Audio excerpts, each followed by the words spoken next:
You know, this is called putting your money where your mouth is. When I come and do these things and do them live, and then you don't know what you're going to get. You know, so they asked me to do the brain maps on some people that were having the bars done, and it's like, okay, that's good. You know, I'm open. I'm always pushing the envelope. I'm on the front of the curve that's on the front of the curve. We have to look back to see where the cutting edge is. All I can tell you is when I saw the results, my jaw dropped. I was so astounded. And you got to remember, I've been doing this for 16 years. I have seen brains of every kind and all different kinds of conditions. This is the very first time that I've ever seen a brain do what we are about to show you. I mean, I was blown away. It takes a lot to blow me away. This blew me away. So why don't you tell them? Okay, so we didn't mention yesterday that one of the things we do is called bars, and it's 32 points on the head that are designed basically to delete file on your computer bank so that you can create a change in any way you want. So everything, you know, the bars are a soft touch. You put on particular points of the head. These release the thoughts, feelings, emotions, considerations, and attitudes you've stored in any lifetime. And the end result is, you know, worst case scenario, your whole life changes. Best case scenario, you feel like you had a great massage. So. We have several different databases, ways that we can look at this information, and that adds a level of credibility and reliability. And so I'm going to show you all the different ways that we measure this. So we take an EEG, we put the cap on their head, and we measured all 19 electrodes. We did eyes closed, brain on task. Then they did the bars, and then we did it again right immediately after. Put the cap back on their head, measured eyes closed, brain on task. And I'm going to show you what happened. This is a normal brain map. And so this one is before. This was, and you can see the red area that's lit up. That's the area that we identify as PZ. And it's showing that it's, you know, roughly 3 standard deviations above what would be considered normal. So they did, I think it was an hour and a half of running the bars. And then immediately after that, we did it again. And here's what it looks like. Can you see a difference? Yeah, all right. So this was one measure that we were able to look at. Let's take another glance at something. It's called S-Loretta, and that stands for Scientific Low-Resolution Electromagnetic Tomography. But forget about that. Here's what it looks like. It came out showing us here, pointer down here where this little red line is, and this area is PZ. That's where it was lit up before. We have a different scale, and down here it's showing us that yellow is 3 standard deviations above what's normal. Well, we know it's at 2.7 hertz. It's in the delta range, so it's a low frequency, but down here it says it's 4.97. So it's almost 5 standard deviations above what is considered normal. It is off the scale of what we're seeing here. So here after is what it looked like. See, you can see the dark color here is the normal range. It's also saying that the change happened at 2 hertz. Okay, well that's all well and nice. There's another part that we look at here that is called the S-Loretta part here. And it gives us a triangulation. So we have what's called an x-axis, this black line here.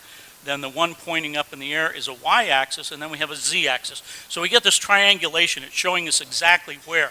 And you see this stuff here in the back of the brain? Well, that's PZ. That's where you just saw, you know, it all lit up. So here's the after. It's gone. It's gone. This doesn't happen in my world of measuring brains. Not in a matter of a few minutes.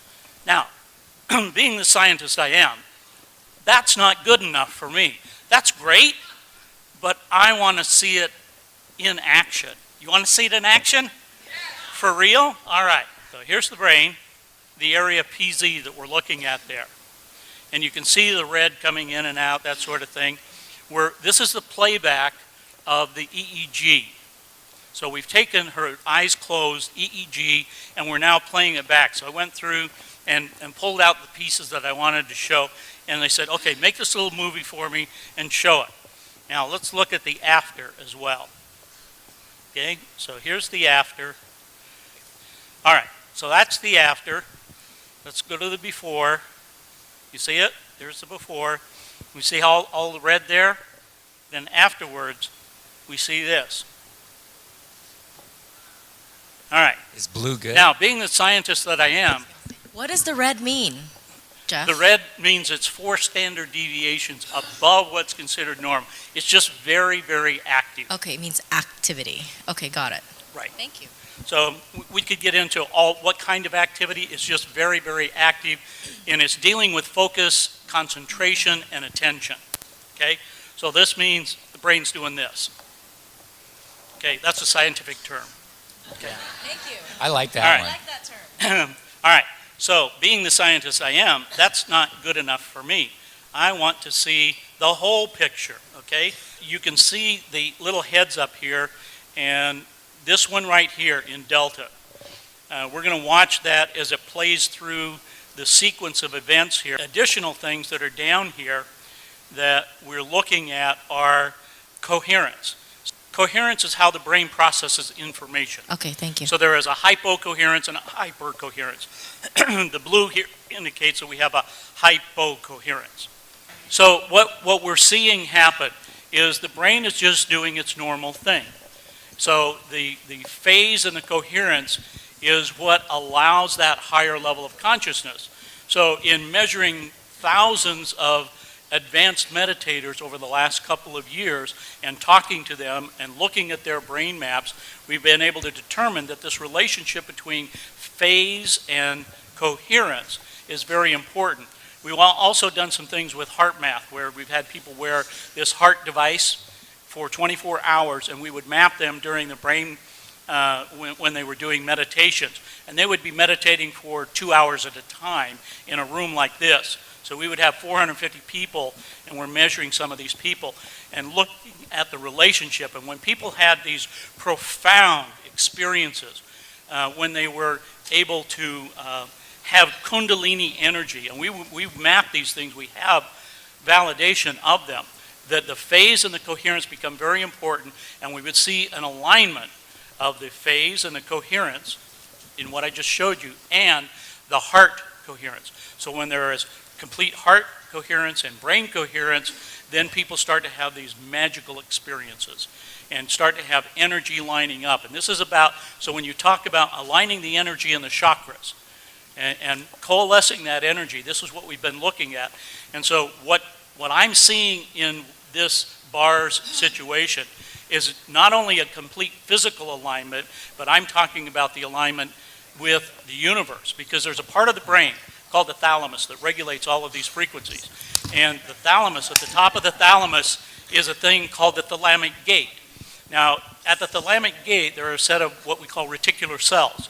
These reticular cells allow other cells to bind to them, and so there's axonal columnar cells that grow up out of the brain, and it comes out right here.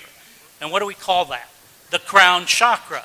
That's the antenna. So when there is what we call oscillation, vibration from the field, and it's coming in through your crown chakra, going down to the thalamic gate, into your brain, and all of the frequencies are distributed there, then it becomes resonation.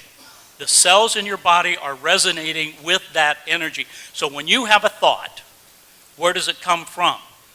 It starts down in the subcortical regions of your brain. It goes up through the thalamic gate, comes out here, and interacts with the field. Okay, you still with me? Remember yesterday I was talking about 17 seconds? If you hold that energy and you're putting that energy out for 68 seconds, that is wave energy that's coming out, right?